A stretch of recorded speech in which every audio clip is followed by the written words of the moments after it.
Cool. Okay. And then I also have Brittany Murtaugh today. She is with the Department of Administration. She works in the grants management system. So she will be helping present or helping kind of troubleshoot and go through the system itself and the application itself. So we'll start out by doing a background, just the background of the grant program briefly for those of you who aren't as familiar. We're going to address some general questions that have come up quite a bit from different people, and then I'll turn it over to Brittany to do the DOA demonstration of the application. So she'll share her screen and she'll walk you step by step through it. Um, and then we also set up breakout rooms in this Zoom. If any of you are interested in getting additional assistance with your application specifically, we have Jordan here, myself, and Brittany to kind of help troubleshoot if you're having very specific problems with your particular application. But we recognize there's also a week left in the application period, so do not hesitate to reach out to me or Jordan if you are still having problems after this. This will also be recorded, so if somebody that you know really wanted to come or just couldn't make it, totally understandable. This is being recorded, so you have the opportunity to view it after this, and it'll be posted on the grants page where we initially announced it. So I'll just go over some of the program intents and some of the general things that keep coming up. So this is a microgrant program. It's a pilot program to identify need amongst our commercial fishing businesses. I might mute you, Chuck, just because I've got some feedback. Sorry about that. So we want to see if, like, how much demand there is for a grant program. Does it help? How can we make it better? So this is just the initial jumping off phase. This is funded originally from the Consolidated Appropriations Act. So, or as a lot of you would recognize it, CARES Act money. And we were able to put this into the spend plan as part of seafood marketing and economic development for commercial fishing businesses. So that's how we got a small pocket of money to give this a go. So it's not right at this point. This is just a one-time grant system, but we want to see if we can make this a more permanent thing over time, similar to what some of you might know as LASA. And that's the hope, but there's no guarantee at this time. So just wanted to get you all on the right size, that kind of background information. So the couple of questions that have come up are eligibility. And so I just shared on my screen where you can find a lot of this eligibility information. So if you scroll down, so you're on the grants page, the grants management page, and Jordan, would you mind putting that in the chat as the link, or Brittany, either one? So if you go down to the grants management page, you'll find current funding opportunities, and you'll find the one that looks like the RI Seafood Commercial Microgrant Program. You click on it and you get this page. So there's a lot of details in here about what is eligible and what is, what's available. So if this is the overview of it, here's some eligibility information. This should look fairly familiar to some of you because it's language that's been used in other grant settings before, especially with CARES Act funding. So I won't go over every detail of it. I would recommend look it through. It defines commercial fishing sector. It defines what the aquaculture sector is. It defines seafood processing and for hire sector. And then there's some standard eligibility questions at the top as well. Under financial, you'll see what the minimum and maximum awards are. We have a maximum award availability of $5,000, but it can be less if that's what you're looking for. The project length must be completed, like fully completed, purchased, whatever it is, by July 10th or prior to July 1, and then final reports to us by July 10th if you were to receive award. And that's something that we work with you and remind. And you won't be kind of left to the dogs to figure it out. If you receive award, we'll be in touch with you all the way. So the submission process policy, it will go through the grant management system that Brittany's here to walk you through today. There are some screening criteria to help you kind of think about what our review committee is going to be looking at in terms of, the nature of the application, the outcomes, and a realistic budget type. So when you're drafting your application, there's some helpful hints in here of what you might want to address. And then also you can always contact me or Jordan Castlunger, who's on the call today, to kind of help. So I'm gonna stop sharing my screen. Can you no longer see that? Okay. So that's the grant itself. I'm gonna go over some general questions that we've received pretty consistently since we announced it. So the big one is is the login for the DOA grants management system itself. If you're having trouble logging in, number one, clear all of your cookies in your browser, in the browser, and Brittany can kind of direct you to where there's some helpful hints on getting rid of that. Number two is try to open this grant management system in Google Chrome. It works the best in Google Chrome. I don't think it works the best at all in Microsoft Edge, which I think is a lot of people's standard browser. So download Google Chrome. It is free. It's just a different kind of browser. But that's the one that it works the best on. Another question we've gotten consistently is equipment an allowable or eligible purchase under the grant? And absolutely. So this grant is designed to help you further your business. So if that means equipment, if it means safety training, if it means tech equipment, absolutely apply, because those are eligible purchases. They just have to fall within the same date range and eligibility requirements for the grant in terms of cost and timeline. So in the same vein, we've gotten a lot of questions of, well, I've already purchased all my gear. Can I get it reimbursed? I can't reimburse you for gear that's already been purchased. This is things that you will purchase because you got the grant. And we can, then you can show that those invoices are after the grant period has ended, and you have a contract and you're going to go forward with it. So things that you've already purchased cannot be reimbursed by this grant money. Okay, and then finally, we got some questions for whether multiple purchases are allowed. So some people want to put together a grant or a grant application that includes equipment for X and training equipment and electronic equipment. If it doesn't exceed the 5,000 and you can show that it supports your business and that you can answer the questions thoroughly, that would be an eligible application. Whether it gets approved is subject to the review committee after this week. So, but there have been some questions of like, could I put this towards multiple purchases? Just put it all in there. If you want to use the money for multiple purchases, but it wasn't included in your grant application, then I would say, no, that's not a viable purchase. So I hope that makes a little bit more sense. So I'll pause there really quick before we jump in. I just want to offer an opportunity to ask any general application questions or eligibility questions before I turn it over to Brittany to do the demonstration of the grant application. Cool. Okay, so if there's no questions, Brittany, I think it's all you. Sounds good. Thank you so much.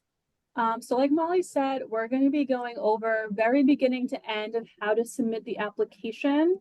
I'm going to do my best to not pause for questions in the middle as best I can, just because this is being recorded. So I want it to be succinct for anyone who wants to go back and watch it. But there will be plenty of time at the end for specific questions if you're running into an issue on your own application. I am just going to put the overall grants management page link in the chat. And then I'm going to share my screen. And I want to share the screen. Okay, are folks seeing that okay? Amazing. So if you have ever been to our site before, you might have seen this screen. Gonna make it a little bit easier for me to see. Okay, perfect. If you have never been here before and you know you're going to come back to this page, what I would suggest that you do is you bookmark the page. If you've never bookmarked something before on your web browser, all you need to do is go up to this little star button, and if you click it, it'll pop up and it'll say the name of the page, and you can save it, and then it'll show up right here for you. So then every time you don't have to be Googling the page, you can just click it right here, because this page has not only like the funding opportunities stuff, but it also has any information and user guide you'll need if you are awarded too. So definitely a good place to start. So first, I'm just going to highlight a couple key places on the website. So Molly was already here showing you the funding opportunities page, which we're going to go back to. First, we're going to go to the user support form. So if you click on this, it's going to bring you to a form you can fill out. If my computer loads, there we go. And it'll ask you your basic information. It'll ask you your user type. At this point, you're an applicant because you have not received funds yet. And then you can tell us what type of issue you're having and give us a description of your issue. This should only be filled out if you're having a technical problem with the system. If you're having a question about eligibility or specific questions about how to answer a question in the grant application, anything like that, that should go to Molly and her team. But if you're having a technical related question to the system, this is where you can fill out that information, and then we'll get back to you with a solution to whatever problem you're having. We always ask just to be as descriptive as you possibly can. Instead of saying, you know, can't log in, say, I'm getting this error message and I already tried resetting my password, or here's a screenshot of the error message I'm getting, just because it makes it a little bit easier for us to figure out what the problem might be. So just be as descriptive as you can. If you're not sure what the issue is, that's fine. We'll figure it out, but it just saves some time on the back end. So after the user support form, I want to show the resources for subrecipients section.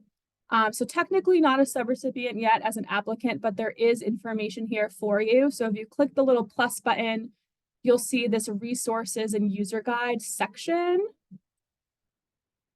And you can see here it's broken up into different sections. So right here is this pre-award materials for applicants.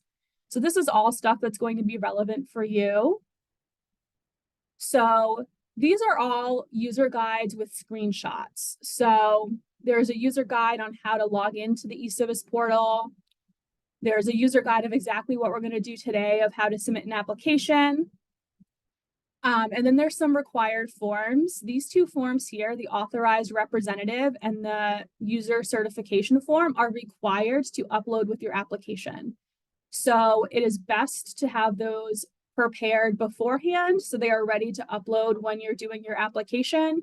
You can always save your application and come back to it later if you need time to fill these out, but it's good to have these here, have them ready. So when you're ready, you can just upload them and be good to go. One of them is just saying that you have permission or viability from your business essentially to be submitting an application in eCivis. And then the next one is just an authorized representative, essentially saying that I'm the person who has legal authority to sign on my business, on my entity, and providing us just that verification. So these are just forms you download and sign. Nothing fancy, just a regular signature on those. So just wanted to show you where those were. And again, there's more information down here for when and if you are awarded, but we'll skip that for now. Next thing we're going to do is we're just going to go through briefly on how to clear your cookies and cache that Molly mentioned. This is not always necessary. Again, I am using Google Chrome today. I have used Edge and other browsers before. Sometimes it depends on your computer what works best. But sometimes the cache and cookies in your computer prevent things from loading properly, especially when you're logging in. So I'm just going to give a demonstration on how to do that. So if you want to just do it preemptively before you start applying and doing your application, you can do that. So what we're going to do is, if we're on Google Chrome, we're going to go to these three little dots right here. Where the hell are you? Oh man, what little dots? Okay, hey, I'm just gonna jump in. Brittany's, she's showing it right on the screen. It's a little small, Brittany. So if you just want to click the dots again one more time to kind of show our viewers just exactly where you are with your cursor. So it's in Yep. the upper right hand corner. And this is on the web browser. So like you would like on Google, like if you'd be looking anything up online. Um, so if you click on that, and again, this is not always necessary for you to do. I'm just demonstrating it in case you need it. And then you're just going to go to your settings right here. There's a little gear icon next to it. And it'll bring you to a new page. And you would go to privacy and security over on the side. And you can see here, they have the browsing data and the cookies option. So first we'll look at the cookies. So you'll see here, anything that says cookies, you want to click on that. It'll even have a little cookie icon there for you. And I already selected this, but it says allow third-party cookies. And essentially this is just saying it's letting websites you may not normally go to or things you might normally have on your computer to load on your computer. So if you have things blocked, then if eCivis, when you're trying to do your application, tries to give you an error message or something like that, the web page might not load because your computer is saying block it. So for this, we want to allow the third-party cookies. So things that need to load in eCivis can load. You can go back and change this after your application if you want. Totally up to you. So I'm just saying I'm allowing that, and it'll automatically save. You don't have to save anything here. So I'm going to go back to where I was on privacy and security. And now I'm going to look at my browser data. So this is pretty much your computer saving and storing every page you've ever been to, every password you've ever entered. And sometimes your computer gets a little bit overwhelmed with how much stuff it has to save. So clearing this away allows it to kind of start fresh. So then your computer is not trying to save so much information, and it's able to help you log in easier and load things easier. So again, this will be up to you what you want to clear. For example, if you want to just clear everything out and start fresh with no issues, you can click all time and it'll tell you what this will clear. So this is going to clear my browsing history, which is pretty much just any web page you visited before.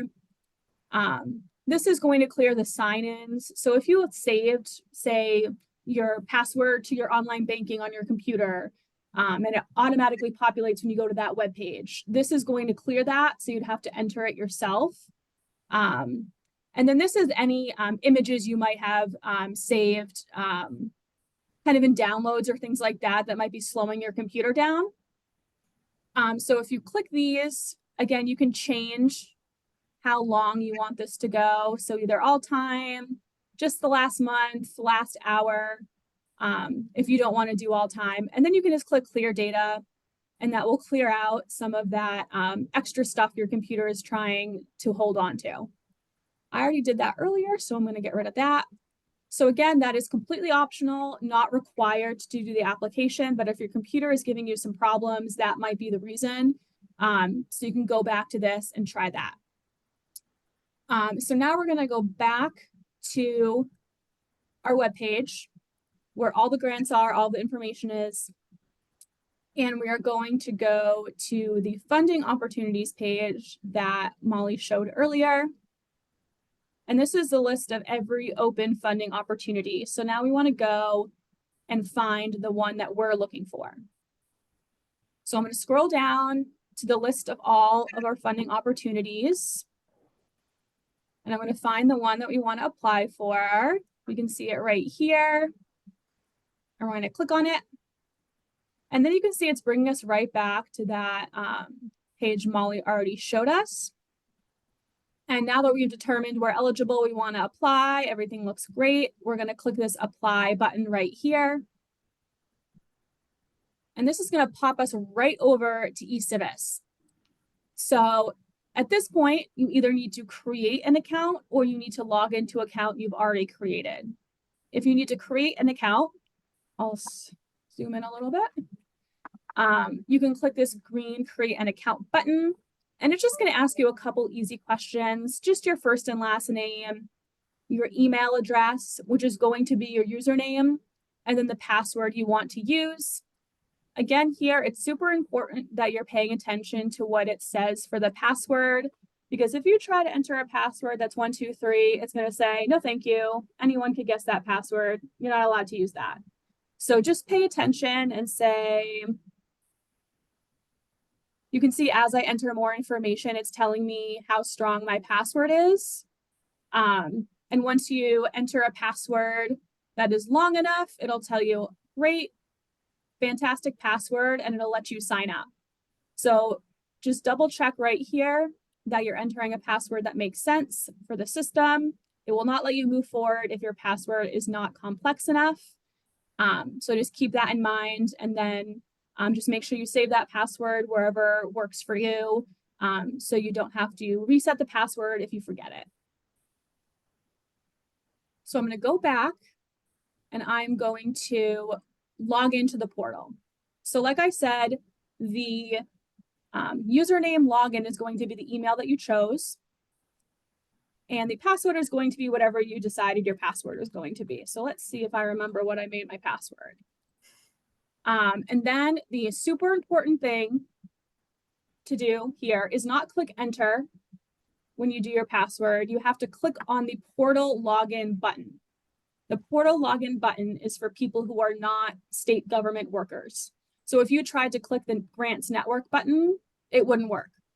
And it would say, it would give you an error. It would say your password is wrong, something like that. So when you are logging in, you need to make sure you click the portal login. I want to say that because I'm about to click the grants network login. That's just because I'm a state worker. But you should click the portal login button. And then once you do that, we'll see if I got my password right, and I did. So this is what the homepage is going to look like. Right now, you are seeing a lot of different applications here because this is my practice account. So when you log in, if you've never applied for a grant before, you're not going to see anything here. You're just going to see this my applications, and it's going to be empty. So just want to get that good to go right off the bat.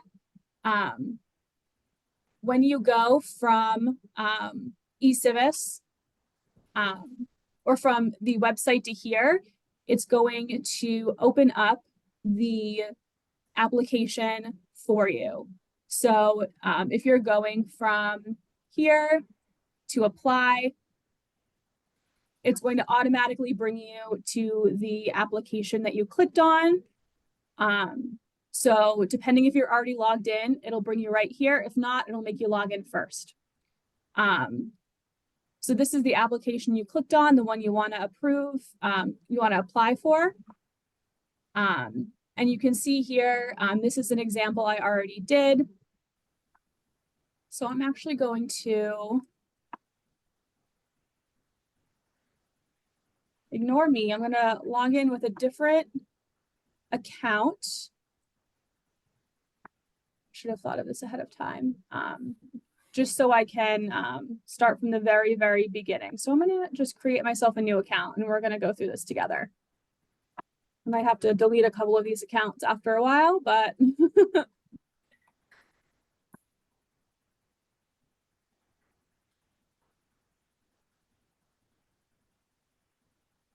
so you can see now it gave me a password that looks good.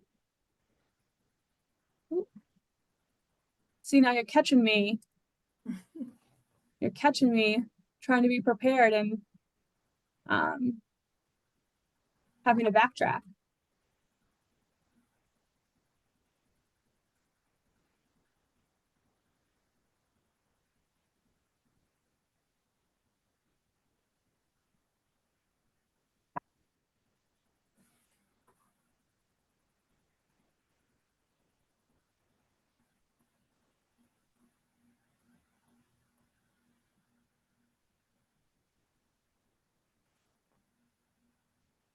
I'm just gonna go back and start from here. Apologies, everyone.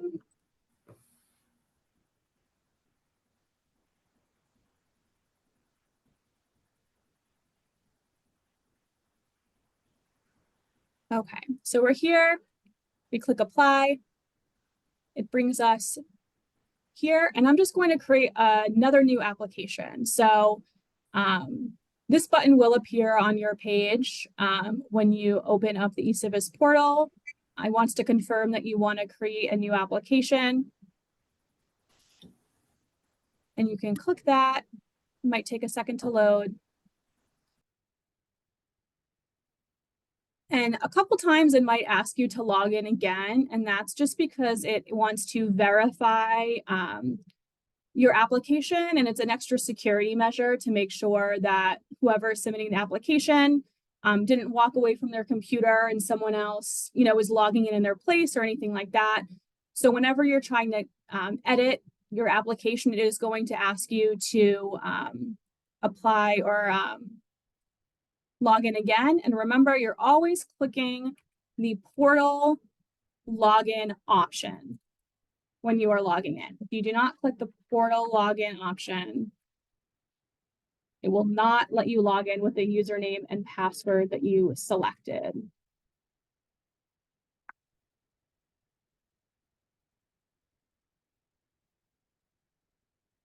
Great, and the first thing that's going to pop up here is this profile form.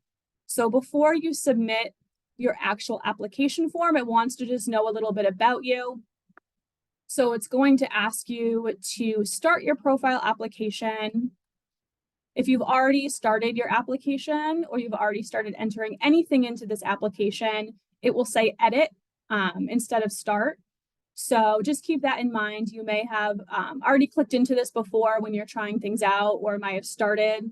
So anything that you have opened will be considered in progress and you can go back and edit. So this is just asking you for basic information about yourself as the applicant.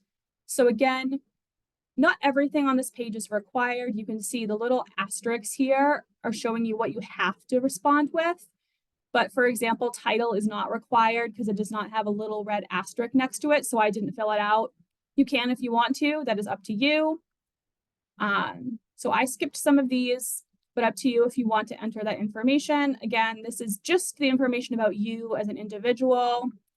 I entered in my own fake nonprofit. You would enter in your actual legal name here.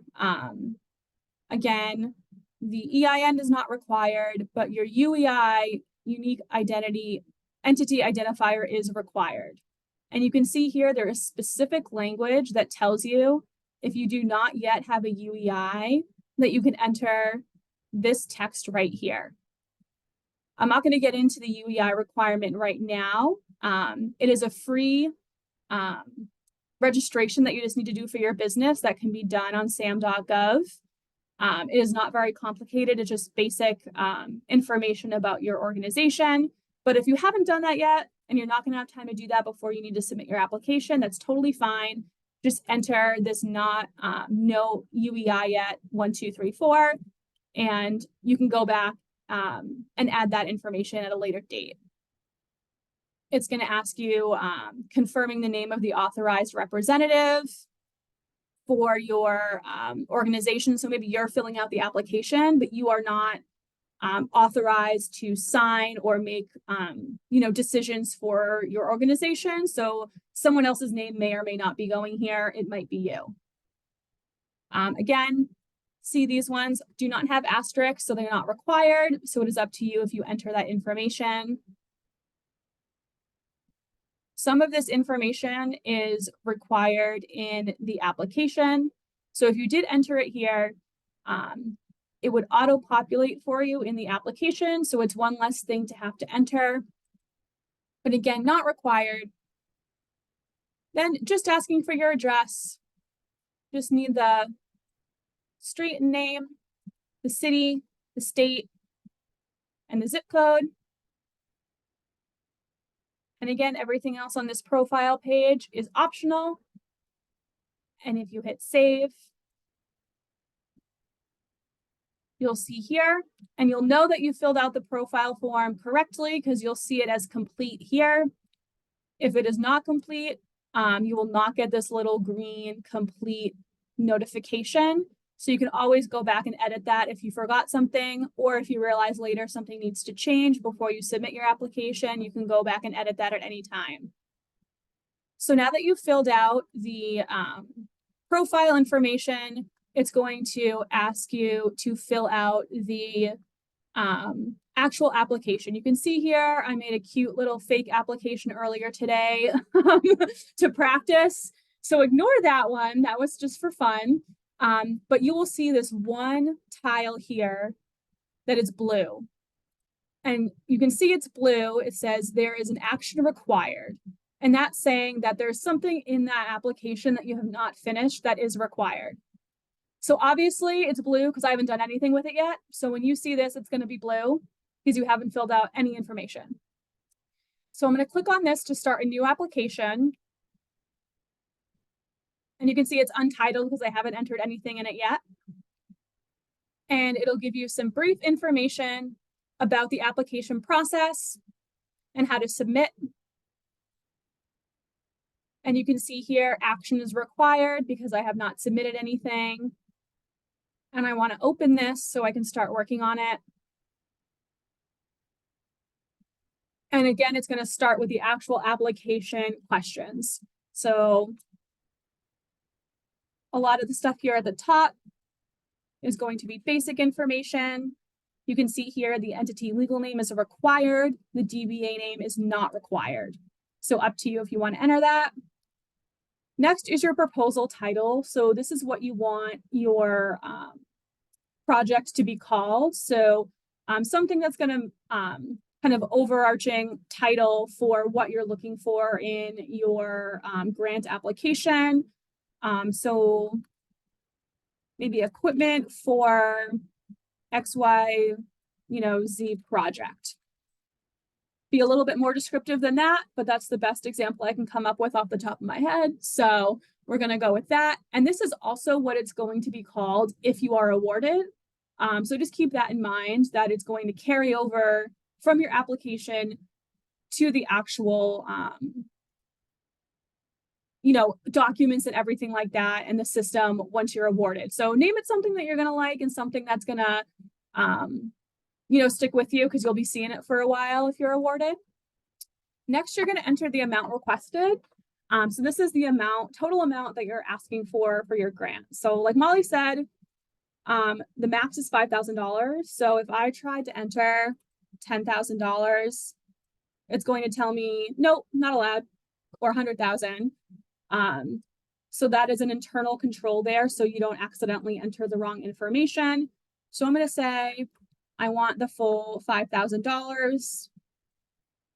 And that is what I'm going to be asking for. Next is the first name of the primary contact for application. So again, if you're the one filling out the application, this is most likely you. But if for some reason you are not the primary contact for this application, you can enter their information there. But again, for most people, it is the person filling out the application. So first name, last name, both of them are required because we see the red asterisk. Title is not required, so you don't have to enter that. Email is required. And we want to make sure we get the email correct. No spelling mistakes or anything like that. And we also want to make sure that the email and this primary contact is also going to be the person who's accepting the award. So, for instance, if you know someone, is going to be away on vacation or out on leave or, or might not be around to do kind of the computer system stuff if you are awarded, you want to just make sure whoever is filling out this application will also be around to actually click accept if you are awarded, because everything is connected to this one account. So we want to make sure as best as we can that this person is going to be around to accept the award. Next is just a phone number. So we'll just put in a phone number. Again, it says right here, digits only. There's no dashes, no parentheses, anything like that needed. If I were to try to enter, something too small, something different, then the system would give me an error message and tell me that I'm not allowed to enter anything else other than numbers. So that is helpful for you because if you ever make any errors in any of the fields, it'll tell you right away that you entered something that's not allowed. Next is the address or account name for payment. Again, this is not required. And you can see here an explanation for this. If your entity receives payments from the state and multiple accounts or addresses. So this is only applicable if you're receiving payments at different addresses or anything like that. So for most folks, this is not applicable, which is why it's not required. So I'm going to skip it. Next is primary place of performance. So this is the street address information of the location of where the predominant amount of work on this program is going to take place. So most likely that's the address of your business. For most folks, that is. For construction or other weird projects like that, sometimes if it's a different address. But for most of you, if most of the work is taking place at your business address, then you would enter your business address here.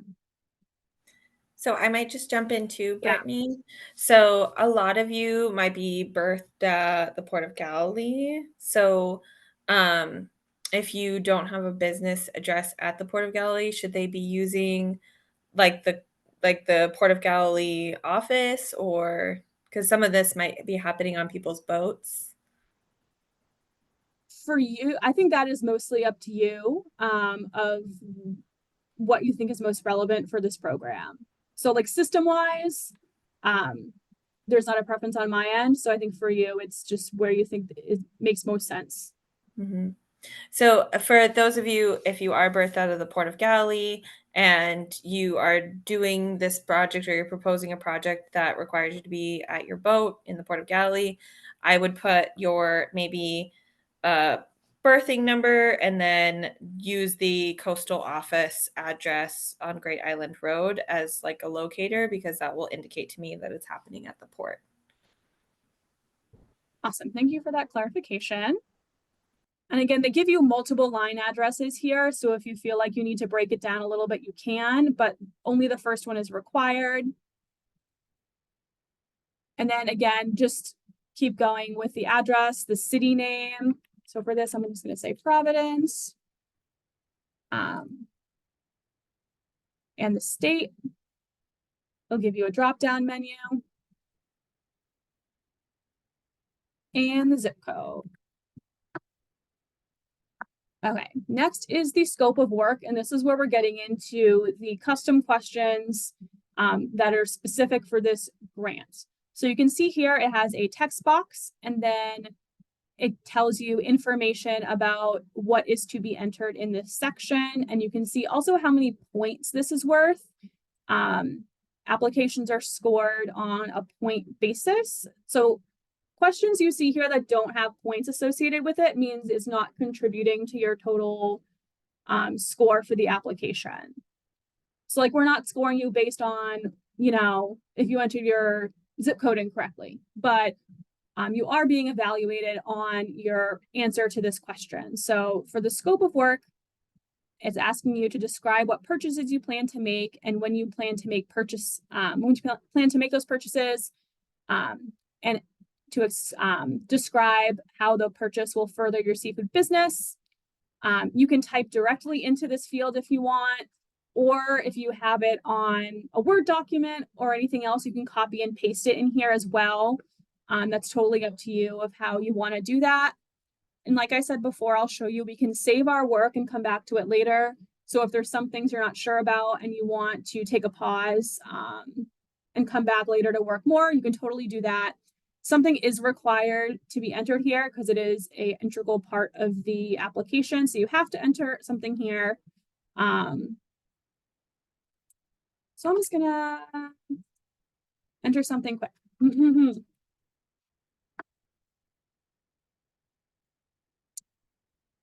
And then it's asking if this proposal that you're submitting will require any of the following.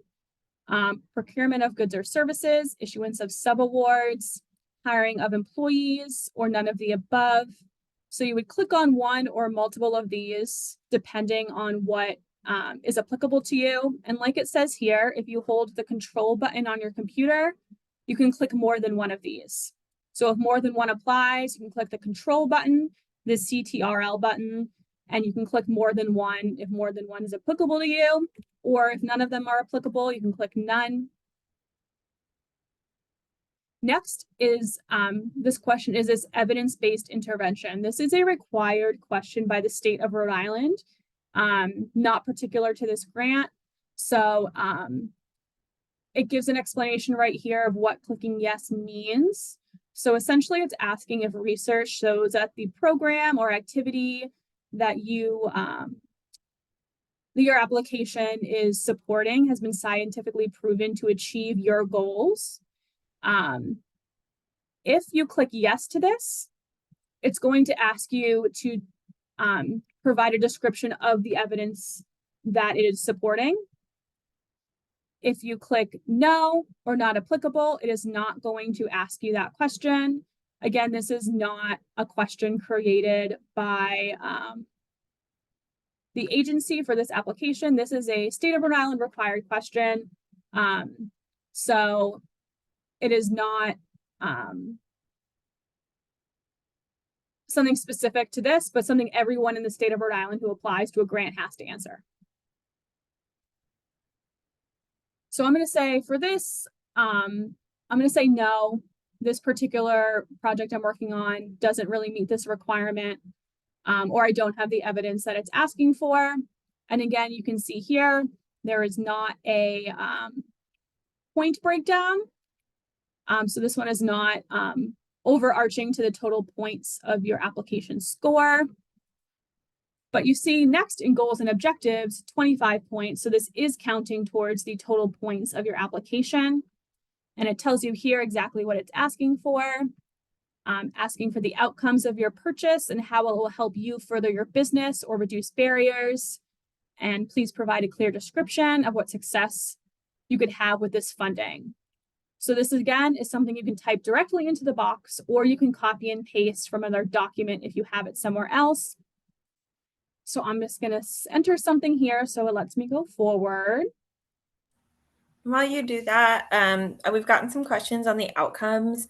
I just want to be very clear. This is really your time to identify how this is helping your business more than anything. So explain how, when this is all said and done, you'll have less of a headache to deal with than more of. So if that's an easier way to explain it, but it's really critical for you to explain this so that we can really show state leadership, we can in the future how this actually helps commercial fishermen's businesses.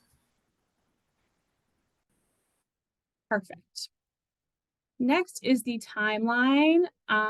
So like Molly mentioned, this the purchases and the work for this program needs to be done by a specific date. So it's asking you here to enter your proposed timeline for when these funds are going to be spent. So if it's a purchase of equipment, what is your timeline on purchasing that equipment? Again, you can see here, this is not a scored field, but it is important information for the agency to know to be able to track potential total purchases for the whole award. So definitely be as descriptive as you can here. And provide whatever information you can on what you think the timeline of your use of the money is going to be, and if you can successfully do what you want to do within that timeline. It will also ask you, in addition to your text, the proposed start date and end date.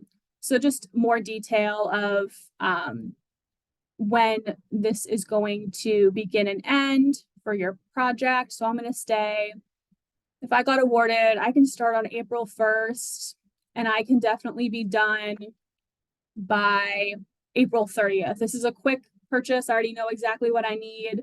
I have it, ready to go. So I know this can be done in 30 days. So it's just going to ask you for a written description as well as dates of when you believe this will be able to take place. This is not 100% holding you to these specific dates. It is just proposed right now. All of that will be worked out with the agency once you are awarded. Next, after that, are these two files that I mentioned earlier from the website. This is where you would upload them. So if you have already downloaded them and filled them out, all you need to do is click select a file, and it'll bring you to all the files you have on your computer. You can see sometimes that I'm not the most organized in the world.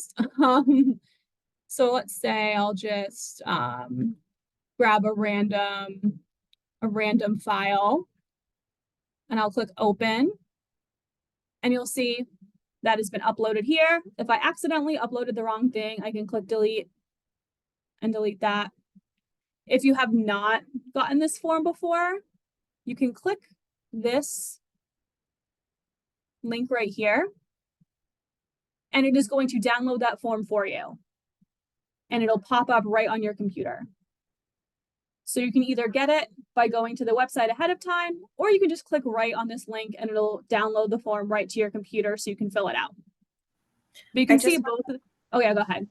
I just want to jump in for those of you. So it is downloaded in PDF format.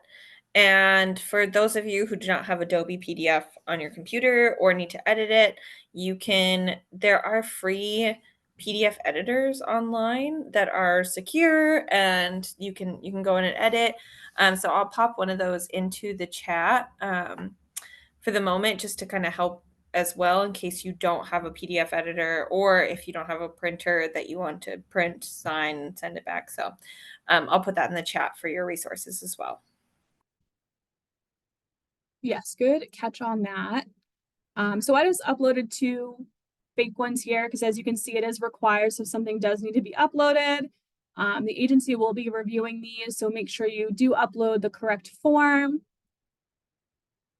Next, after this, it's going to just ask the target municipalities. Again, this is a required state of Rhode Island question, and you can see it is not counting towards your total points, but it's just asking if this is a statewide project, if you think that your work or your equipment is going to benefit municipalities statewide, or if maybe you're focusing on just specific areas of Rhode Island, you can click one of those.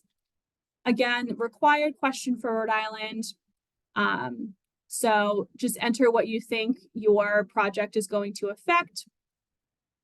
And again, you can click the control button if you want to click more than one option, and you can keep scrolling down, click control and click, control and click as many as you think is applicable, or just click statewide if you think it's going to affect Rhode Island as a whole. Next is target population. You can see this one is not required, another state of Rhode Island question, but you can select an answer to this if you like. So again, if you think the work you're going to be doing, the equipment you're going to be buying, etc., is going to affect which target demographics. If you think the general public is going to benefit, you can enter that, or whatever option you think makes the most sense. And then now we've gotten to the very end. So once we get to the end, say maybe you're not 100% sure that you want to submit yet, you want to come back and review, or maybe you need to upload some documents later.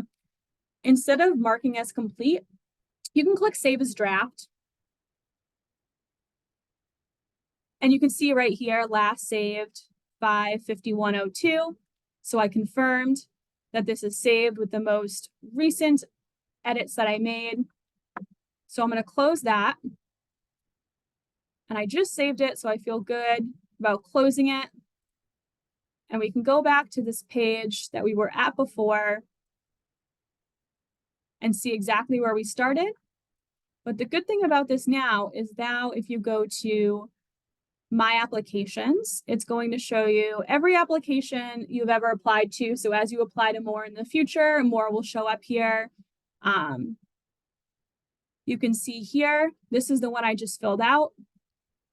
It's for my equipment for XYZ project. And you can see here, it's still in draft because I have not submitted it. So if I've taken my time and I know now I want to submit it, I can go back to this page under my applications. And I can click these 3 little bars, and you can either delete this draft if you realize you made a bunch of mistakes and you just need to start all the way over. I wouldn't recommend that because this is, a relatively short application. So making the edits is probably the best choice. You can view your application, or you can just click right on the name of it and it'll bring you right back. Again, I submitted multiple for this one. So you are only going to be seeing the one that is in draft. So I want to continue editing this because I have not finished. And again, it's going to ask me to log in because it wants to make sure that the person who started the application is actually the person who is going to edit to keep your information safe, especially for folks who may be in an area where more than one person is using a computer or anything like that. The system just double checks to make sure that it's the same person each time.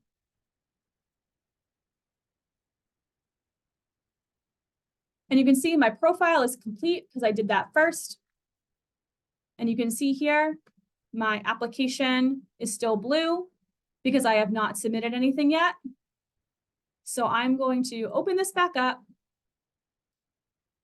I'm going to take one final look at everything and make sure everything is the way that I want it. You can go back and change any of this information if you need to. Add more information. Yep. Brittany, we have a question in the chat, and I think it's important to kind of reiterate. Stasha, thank you so much for the question. The question is, can you explain the 2 logins that you just showed, and do we hit the eCivis button? So just want to. Yeah, I said this at the beginning, but you may have missed it. So you are always going to hit the portal login button. The only reason I hit the eCivis button is because I'm a state worker and it's just a different login. But no matter what you're logging into an eCivis portal is portal login for you. So if you try to hit the Grants Network or eCivis login, it's going to give you an error. So just make sure you're always clicking that portal login option. But good reminder because that is a little bit confusing. So yeah, I'm just reviewing my application, making sure everything is definitely the way that I want it. I'm scrolling all the way down back to where I left off, and I feel good about everything, and I want to mark my application as complete. And you can see here, it's going to ask me one more time, do I want to submit this? And you can click the green submit button. And you can see you get a little notification that this has been submitted. And if you want to be super sure that everything was submitted the way that you want, we can go back to that My Applications. And we can find the application we just submitted. And we can make sure that we're clicking on the right one. Yep, this is my XYZ project. This is the right one. And you can see now it's under review, which is great. It's not in draft anymore. It's being reviewed by the grantor agency. And you'll be able to see, it's going to make me log in again. Again, ignore the eCivis login. It's portal login for everyone.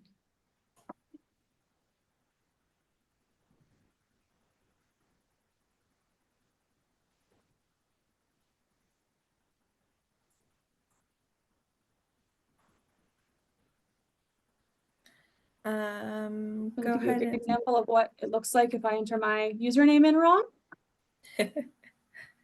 And then you'll also see that also shows under review here. So it's not blue anymore. It's gray, which is saying you submitted everything. It's under review. There is no more action needed by you. So we've triple checked everything is submitted. So now you're good to go. Was there another question? Yeah, there's another question from Mr. Shea. They just want to reiterate what is the authorized representative section under the GMS certification? So I'll go back. I'm going to go back to our website, the grants management website. And there's a good description of this under the resources for subrecipients. And I'll put this link in the chat too. It is the same link that I put in at the beginning. And your resources. And again, we are in the pre-award stage because you're an applicant. So everything you need is going to be right here. And you can see this is to be completed by the person that signs legal documents on behalf of your organization. And it gives some examples of that, who that might be. So sometimes the person who's submitting the application does not have the legal authority to sign on behalf of the business. So this is just a form saying that the person who does have a legal authority to sign for the business has approved this application. So sometimes this may all be the same person, and that's totally fine. But it's just a state requirement that we have a signed document saying that the person legally kind of obligated for the business is approving that this application be submitted.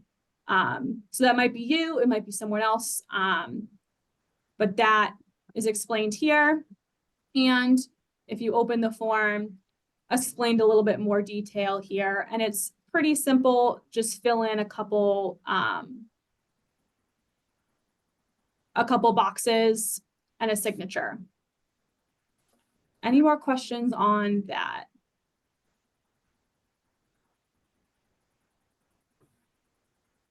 All right, Okay, so that I think that's pretty much it. Oh, so one more thing I wanted to show too. Sorry, I just want to make sure that you're good. folks can see this. The little bar here is blocking me from being able to switch my tabs. There we go. So say you want to be able to download your application and save it for your own files so you can look at it later or maybe look at it in the future and see what you submitted. You can download that to save. So I'm going to go back and click into my application because I want to download it to save. And I want to view the application that I submitted. And if you click on this little arrow right here, you can print or you can save it if you click Save As. So if you were to right click on your mouse and click Save As, you can save that right to your computer. So print or save, totally up to you. If you want a record of your application, you don't have to have a record of the application, but some folks like to keep that for future use. Great. Brittany, this was awesome. Thank you so much for putting this together and going through the application. At this time, what I'm going to do is, looks like I have all of you on my screen. If this is good for all of you and you feeling good or you want to give it a test, give it a try after you've had an opportunity to ask some questions, totally great. Well, I'll send out this recording and you can ask questions later. We also have an opportunity to put you in breakout rooms with Brittany, myself, or Jordan to kind of go individually through your application and kind of troubleshoot if you're having problems. So we have about half an hour. If that's something that you want, just stay on. But otherwise, if you have individual questions about your application, so feel free to stay on. Otherwise, thank you guys so much for logging in, and the recording will be sent out on the same page that the funding got noticed from the Division of Marine Fisheries website. And then I'll turn it over for general questions at the moment really quick before we go into some breakout rooms. Thanks, Matt.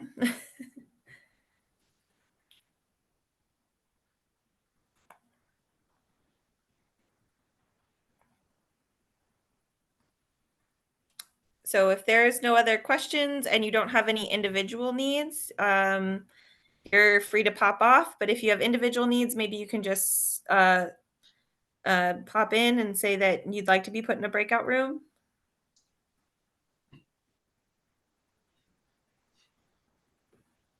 Oh, Okay. you have something else. I'm sorry, I don't know how to type in this thing, so if I could ask a real quick question. Yeah, It- absolutely. The funds can be used in conjunction with other funds for, say, a bigger project. Say you're doing something that's more than the $5,000 allots, or covers. So that could be used in conjunction with other funds to finalize a project or such. That's Such a a thing. Yeah, that's a great question. Absolutely. So, in your application, you just want to identify what the total project is. There's a line that says total project income, and you just want to identify that there's a total income or the total amount of funding that you have allocated towards it. And in your project, you want to be very specific about what this grant will pay for. So, absolutely, if you have a larger project that costs $25,000 and that you're applying for the $5,000 bit, you just want to be very specific about what that $5,000 will contribute to as part of the larger project. Okay, great. Thank you. Yeah. I have a question if you can hear me. Go ahead. This is Bobby. Yeah. Go ahead. I have two questions. One, is there a time period when this has to be sent in?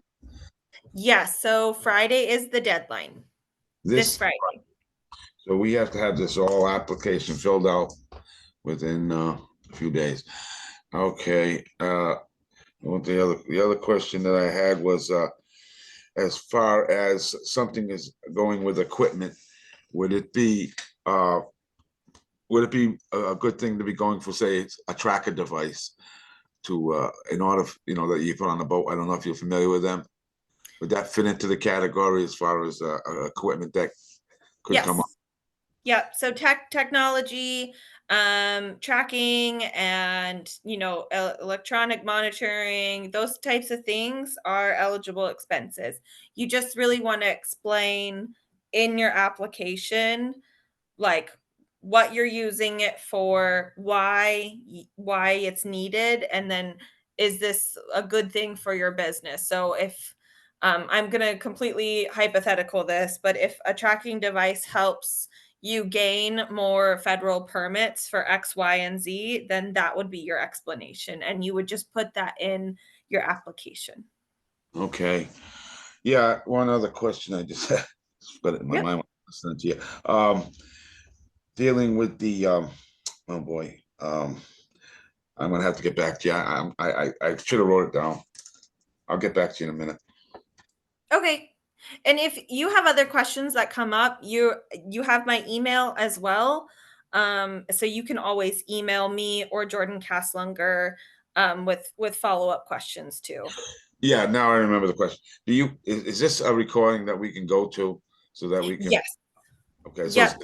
there's a site that we can go to and hear what took place just today. Yep. I will put this on where where the funding opportunity is announced on our Division of Marine Fisheries website. That's where this recording will go. Very good. Thank you. Yep. Okay. I see only a few extras on here. Is there any further questions? And if you or request to go into a breakout room, otherwise I will end this meeting. Okay. So Brittany, thank you so much for taking the time to walk us through this project. I will remove the goldfish, save the goldfish from the application. Yeah, feel free to get rid of both of those. And the I think you XYZ. would pick me anyways, but Yeah, so I will go ahead and remove those. And finally, if you guys are running into issues, I cannot stress enough, please give me or Jordan Kaslunger an email and we can walk you through it as well. So, all right, thank you guys so much, and we'll talk to you soon.